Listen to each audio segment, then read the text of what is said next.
نبی اکرم علیہ الصلاۃ والسلام کے معجزہ معراج کے حوالے سے جیسا کہ 3 مراحل کا ذکر ہوا، نمبر 1 اسراء، جو کہ بیت اللہ سے بیت المقدس تک کا سفر ہے۔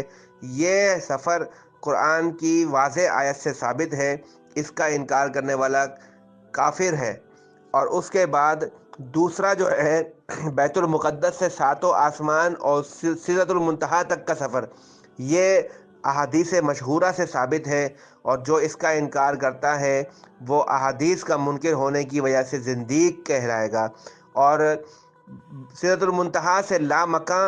اور اللہ تبارک و تعالیٰ کی بارگاہ تک کا جو سفر ہے وہ احادیث غریبہ سے ثابت ہے، جو منفرد احادیث ہیں ان سے ثابت ہے، اس لیے ان کا انکار کرنا بھی ناجائز ہے اور گمراہی کی دلیل ہے۔ اور پھر معراج کی ابتدا جو ہے وہ حضرت ام ہانی رضی اللہ تعالی عنہ کے گھر سے ہوئی۔ آپ ان کے گھر پر آرام فرما رہے تھے جو شعبہ ابی طالب کے پاس تھا۔ گھر کی چھت کھل گئی، فرشتہ اندر داخل ہوا اور آپ صلی اللہ علیہ وسلم کو گھر سے اٹھا کر مسجد حرام لائے، جبکہ آپ پر نیند کا اثر باقی تھا۔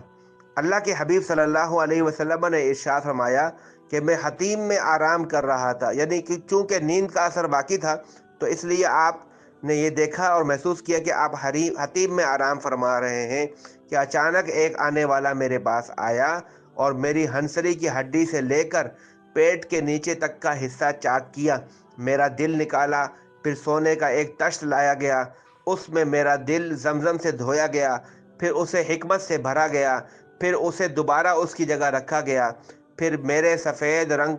میرے پاس ایک سفید رنگ کا جانور